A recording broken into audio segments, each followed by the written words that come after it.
Hey, welcome to this week's edition of Real Estate with Raymond. I'm your host, Raymond Modulin, aka the Real Estate Monkey. And I will be playing Raymond throughout the entirety of this video, and you can actually be yourself. I would like to welcome everybody, give some time for some people to show up. I would say that this week's episode is brought to you by Real University, where you can get your pre-licensing, post-licensing, and any of your CE courses. Today we're going to talk about rent-to-owns and other mythical creatures, because we all understand that rent-to-owns don't truly exist, right? Hey, Todd. I'd like to welcome Todd Cooks in here. Jim Morgan just joined us. The topic today is the rent-to-own. Rent-to-own is one of those things that you see, and I tried to look and find one, because I know I saw a sign at Lowe's one day that said rent-to-own. Now, before we get started, I want to tell you right now, next week, I actually will not be here. All right, so we're going to take a week off. Taking the missus on a cruise, and I'm going to be gone. So next week won't be here, but we'll be back in 2 weeks from today with the next episode. But this week, we're talking about rent-to-own, and why I call it a mythical creature, because it doesn't really exist.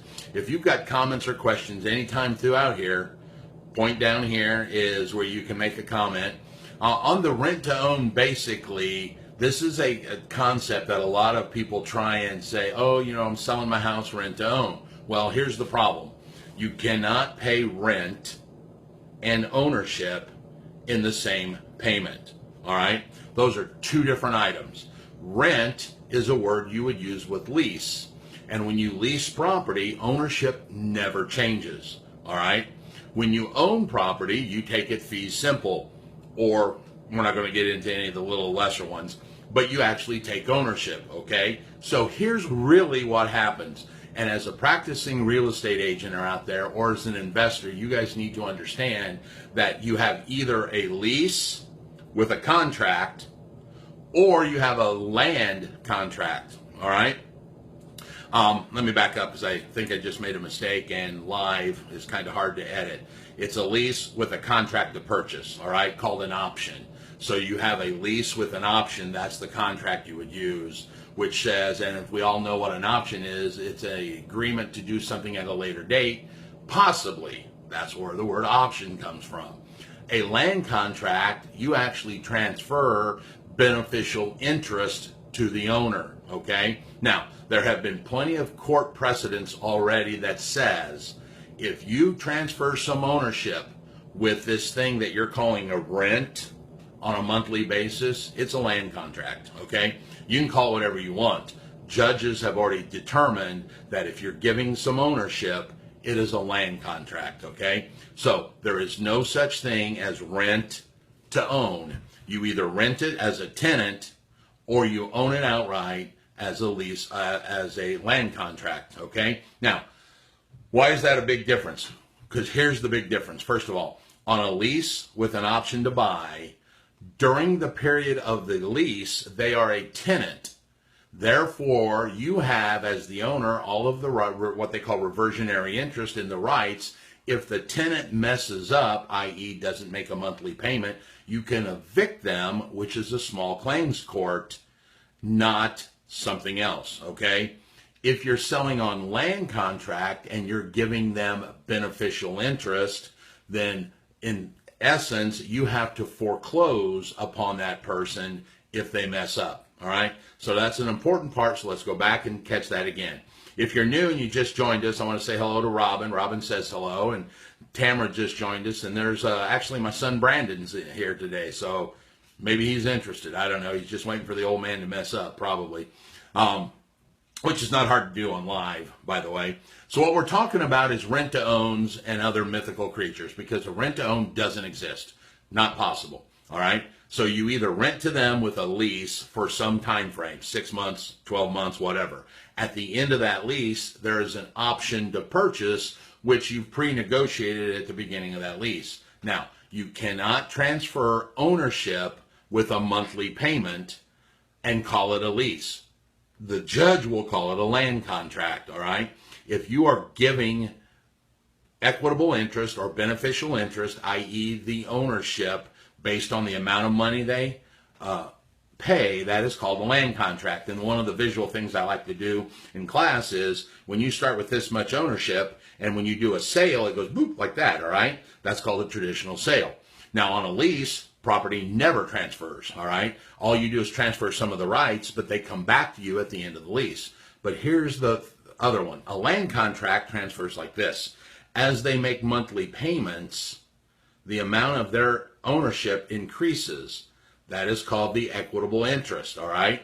When that happens, if this person messes up, you actually have to foreclose upon them, and it is not small claims court anymore. Now it's a superior court that you have to go and foreclose because you are transferring some ownership, okay?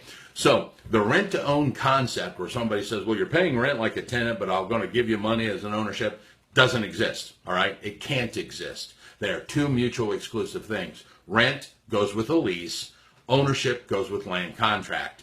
You can call it a rent-to-own, but the judge won't. And if anything ever happens and you go in front of a judge, he's going to say, did you give ownership? Yes. Then that's an equitable interest. You have to foreclose upon that person. Now the court case is a lot longer to get a date, a lot more expensive. So what I like to tell everybody is if you're a buyer, buy on land contract. All right. That way, if you mess up, they have to foreclose upon you. But if you're selling, you want to sell with a lease and an option at the end. That way, if they screw up during the lease period, you can just evict them with a small claims court, 2 or 3 weeks, and you can get them out. All right. So what we're talking about is rent to own. I'm Raymond Modulin. You guys aren't. Welcome, Brent. Brent just came in. If you guys got questions about rent to own, put them down here in comments. If anybody's ever bought or sold with a land contract, let me know. Here's the other good thing about a land contract. If it's done, and I don't want to say properly, if it's done the best way where the seller or the financer doesn't have an underlying mortgage, the actual other person can claim a homeowner's exemption. So when you're buying on land contract, you can actually claim the homeowner's exemption as well. Now, if you sell on land contract and you have an underlying mortgage, it is possible, not likely, but possible, that the mortgage company will call the loan due if they found you've transferred interest to another party. Because they look at it like, well, you've lost control of the asset, i.e. the house. You must have sold it, gotten money. If you've got money, we want our loan back. Okay? So therein lies one bad thing. You also can record contracts. Once again, this is probably one of the triggers that the underlying mortgage company will find.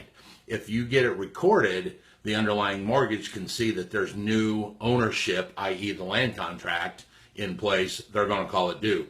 The other way that a lot of mortgage companies find out when someone sells on land contract is the homeowner's insurance, because the vendor or the one doing the selling doesn't renew his homeowner's insurance because he's thinking, oh, well, the new guy's got homeowner's insurance. Well, here's the problem.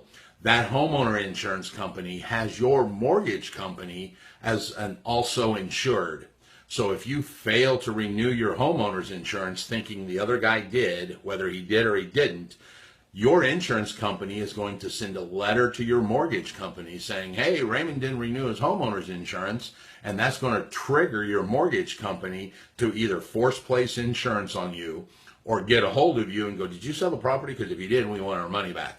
All right? So when selling on land contract with an underlying mortgage, you've got to make sure that you do everything correctly so that the vendee doesn't end up shortchanged, and shortchanged is not the best word. So he doesn't end up having to buy the home sooner than he wanted to. Because if they call the contract, they find the contract, they call the loan due, they're going to accelerate or use the acceleration clause, which says we want all of our money back today. All right. So that forces the vendor to go, okay, well then I need to sell the property. And the reason you didn't sell it to begin with to the vendee is probably because he couldn't get a loan. So it could put you in a really bad spot with your mortgage company. Now, I will tell you there is no what they call a due on sale jail. So it's not like it's illegal. Yeah, see, Todd, you got it, the due on sale clause, which activates the acceleration clause. The due on sale clause, by the way, is technically called the alienation clause. If you give up, and it says if it's due on sale or loss of beneficial interest, and you lose the beneficial interest when you sign a land contract to the new person, all right? So they can call your loan due. Now, here's the good thing.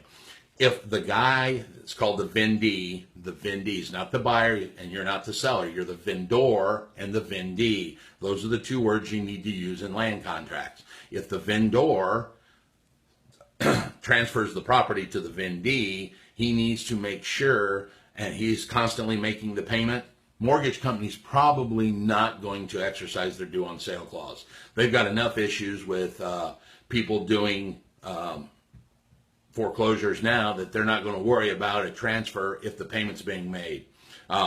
You could also add the other person as an additionally insured. That's right, Todd. Hey, thanks, Daryl. I do have pretty eyes, and they're not black today or bags underneath them. Say hello to Mark. Mark just joined. What we're talking about is rent to own. If anybody's ever sold rent to own, and Daryl, I know you've done a lot of stuff out in the commercial world. Is that common in the commercial world, any kind of lease with option or land contracts? In the residential world, I would say probably 5 to 10% of properties are sold that way. Here's the other problem. We really don't have a statistic on that because most land contracts don't end up using an agent. So therein lies a lot of real estate transactions that we don't know about. So it's hard to say, well, 2,000 of them happen a year. Well, we don't know because there could be millions of transfers of property through a land contract that don't use agents. So we're oblivious to any of those kind of transactions that happen, and we can't capture them in our MLS or anything like that, okay? So once again, just to recap, we're talking about the rent to own and how it doesn't exist. It's either rent, and then at the end of the rental period, there's a lease with an option to buy, or it's a land contract where you transfer beneficial interest from day one. That land contract can be recorded and does allow that vendee to get the homestead exemption on their taxes because they technically are taking ownership. But once again, they're taking ownership over time as they make the payments. It's not a sale and goes like we would think of as a normal sale. All right. I want to thank everybody for stopping by. It's a short day today. As you can see, my shirt, no one's commented on my shirt today, just a Proud American shirt. Once again, next week I will not be here on Friday, so it's 2 weeks. We'll be back in 2 weeks. Until then, if you have any questions, email me at raymond@myrealu.com. If I use your question as a topic, I'll give you some sweet swag, send you a t-shirt and some stuff like that. So if you've got questions, send them to me, and we'll try and answer them. And I'm available all through the week. So, I'll answer your question if you've got one. But if I use yours as a topic, you get the stuff, all right? Remember, 2 weeks from today. Until then, I want to thank everybody for stopping by, and I'll see you later. Bye.